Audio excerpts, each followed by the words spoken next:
Hello students, welcome to my channel Sandhya Sarkar classes. आज हम exercise 6.2 का क्वेश्चन नंबर 9 करेंगे। 9 में फिगर नहीं गिवन है, क्वेश्चन में देखते हैं उसके अकॉर्डिंग हम ट्राई करते हैं बनाने की।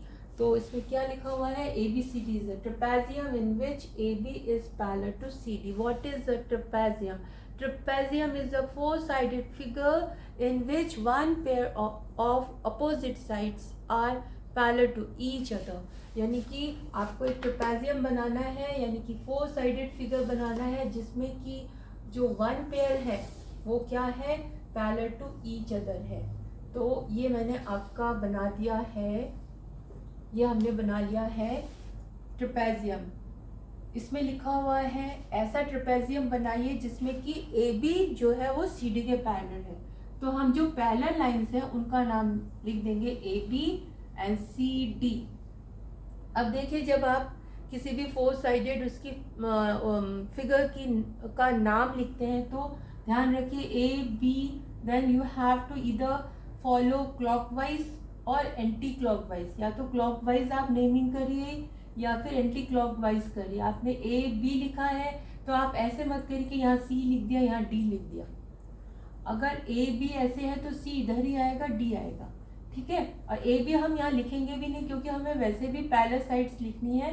तो ये ए बी अगर है तो सी यहीं पे आएगा, डी, तभी ये एक सर्कल बन रहा है। अब उन्होंने क्या कहा है कि diagonals intersect each other. Diagonals क्या होते हैं? जो अपोजिट वर्टिसेस होते हैं उनको मिलाने से जो लाइन बनती है वो डायगोनल्स कहलाती है। तो इनको मिला देते हैं, ये इससे मिला दिया हमने, ये एक डायगोनल है और यहाँ से एक डायगोनल इसको मिला दिया हमने, ये एक डायगोनल है। तो ये दोनों डायगोनल एक पॉइंट पर कट कर रहे हैं। देखिए, इस पॉइंट का नाम आप रखें O। इसमें लिखा हुआ है intersect each other at point O। तो हमने दोनों डायगोनल्स को O पॉइंट पर इंटरसेक्ट करा दिया। आपको प्रूफ क्या करना है? O A O upon O B equals to C O upon D O. तो जैसे कि always I keep telling you कि गिवन में whatever is given in question you have to write those and to prove जो भी उन्होंने show करने कहा है उसको आप लिखेंगे। ये मैं लिख नहीं रही हूँ, मैं डायरेक्ट सोल्यूशन से आ रही हूँ। सोल्यूशन गिवन में लिख दीजिएगा A B C D is parallel trapezium in which A B is parallel to C D and diagonals. नाम भी लिख सकते हैं अगर इस तरह से नहीं लिखना कि diagonals A C and B D intersect each other at point O, यहाँ पर आ जाएगा। टू प्रूव में this one you have to write. Solution में जब भी रेशियो की बात आती है आपको ट्राइंगल के अंदर जो पैरेलल लाइंस है वो वाली थ्योरम को फॉलो करना है। यानी इसमें एक ट्राइंगल देखना है जिसमें कि पैरेलल लाइंस है, बट यहाँ तो है नहीं। वी हैव ट्राइंगल्स, हमारे पास ट्राइंगल है A B D C D B, ये ट्राइंगल्स हैं, ये भी हैं, लेकिन इनमें हमें कहीं पैरेलल लाइंस नहीं दिख रही। तो हम अपनी तरफ से कंस्ट्रक्शन में एक पैरेलल लाइन ड्रॉ कर लेंगे जो कि ए बी के पैरेलल हो, ऐसे कर लेंगे। ये आपने एक मान लीजिए इसका नाम पी एंड क्यू आपने रख दिया, ठीक है। तो आप यहाँ कंस्ट्रक्शन आपको लिखना पड़ेगा। कंस्ट्रक्शन लिखिए, कंस्ट्रक्शन में आप लिखेंगे we draw P Q parallel to A B. आपने पी क्यू ए बी के पैरेलल ड्रॉ कर लिया। अब देखिए आपके पास अब ये वाला ट्राइंगल है। अगर आपको क्या लेना है ओ ए, तो ओ ए लेने के लिए आपको ऐसा ट्राइंगल लेना पड़ेगा जिसमें कि ओ ए और ओ सी आए। तो कौन सा ट्राइंगल आप लेंगे? ये वाला ले सकते हैं, ठीक है। फिर आपको चाहिए डी ओ, यानी ये वाला ट्राइंगल। तो पहले ये वाला ले लेते हैं क्योंकि इसमें O D and O B आ रहा है। तो आप लिखेंगे in triangle A B D. ध्यान से देखिए, ए बी डी, इस ट्राइंगल को लेंगे तो आपके पास वो पार्ट्स आ रहे हैं जो कि आपको चाहिए, ठीक है। ये एक्स्ट्रा में है लेकिन कोई बात नहीं, हमें ये तो चाहिए ना। तो हम इस ट्राइंगल को लेंगे, उसमें O P is parallel to A B. अगर यहाँ अलग से मैं ड्रॉ करती हूँ तो इस तरह से ट्राइंगल है, ये डी है, ये ए है, ये बी है और ये यहाँ पर पी ओ है। तो अब आप देखेंगे since P O is parallel to this line then this P will divide this side into two parts, and this point will divide this point जो है ये वाला point है, this will divide this side into 2 ratio. So therefore dp upon AP यानी ये upon ये dp upon AP will be equal to OD upon OB, OD upon O B. ठीक है, ये आपने एक ट्रायंगल ले लिया। अब आपको दूसरा ट्रायंगल लेना है, तो अब आप ये वाला ट्रायंगल ले लीजिए। इस ट्रायंगल में आप देखेंगे, इसको अगर आप लेंगे तो आपका क्या आएगा कि इन दोनों का जो रेशियो है वो इन दोनों के बराबर आ जाएगा, जो कि वर्क नहीं करेगा, है ना। तो हम कोशिश करेंगे कि यही वाला रेशियो और कौन से ट्रायंगल में आता है, बट डिफरेंट रेशियो दूसरी तरफ आए। तो जब हमने ये वाला लिया था तो हमारे पास ओ डी और ओ बी आया था। अब हम लेंगे ये वाला ट्रायंगल, इस तरह डी सी ए वाला। इसमें अगर देखेंगे तो आपका ओ सी और ओ ए आ जाएगा, बट सेम इस पी डी और पी ए के साथ, पी डी और पी ए के साथ। ऐसा ही तो करते आए हैं ना, पहले भी हमने ऐसे क्या दो रेशियोज निकालते थे, उन दोनों में ही सेम रेशियो के साथ बाकी दोनों रेशियो होते थे तो वो दोनों इक्वल हो जाते। तो इसमें भी हम यही करेंगे। अब क्या बच्चे क्या गलती करते हैं कि वो एक ट्रायंगल लेने के बाद फिर सोचते हैं ये वाला ले लें, इसमें ओ सी आ रहा है, फिर वो ओ सी अपॉन ओ ए इसके साथ लेके बैठ जाते हैं, फिर उनको समझ में नहीं आता अब क्या करें। तो इसमें ध्यान रखना पड़ेगा आपको कि सेम रेशियो वाला ही ट्रायंगल लें। तो हमने ये वाला ट्रायंगल लिया, कौन सा, in triangle A C D draw किया था मैंने, ड्रॉ रहने देती हूँ ताकि आपको क्लियर रहे। इस तरह से था, ये पी ओ है और ये डी है, ये सी है, ये ए है और ये पैरेलल है इसके, ठीक है, ये पैरेलल है इसके। अब यहाँ से क्या आ जाएगा, डी पी कौन पैरेलल है, OP is parallel to CD, जरूर लिखना है, ये लाइंस लिखनी होती है।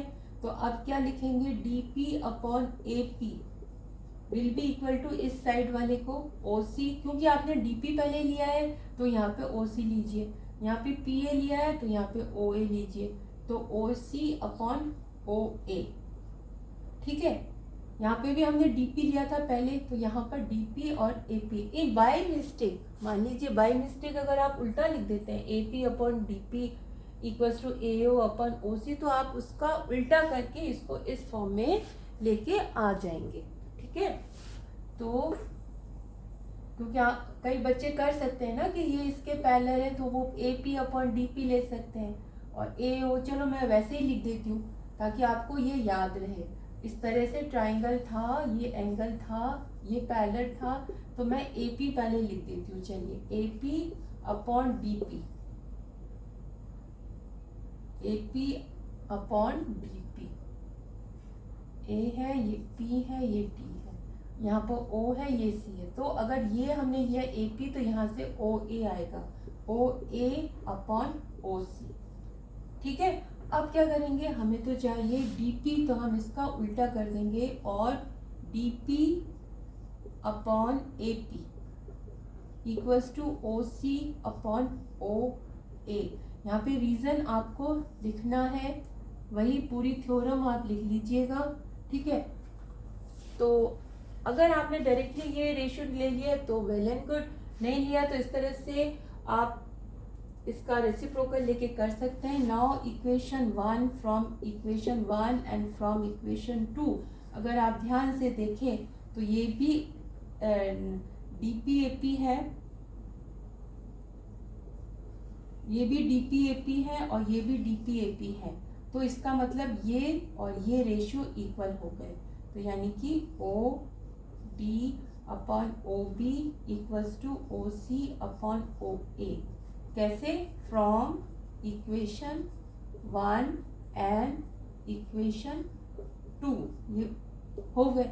अब ये जो रेशियोज हैं कौन से ट्राइंगल के अंदर आते हैं ये देखते हैं। ओ डी, अच्छा आपको ये नहीं लिखना, आपको ये प्रूव करना। अब देखिए क्या प्रूव हुआ है आपका, ओ डी और ये ओ ए ऊपर है। तो अब आप क्या करेंगे, इसका फिर से रेसिप्रोकल ले लीजिए।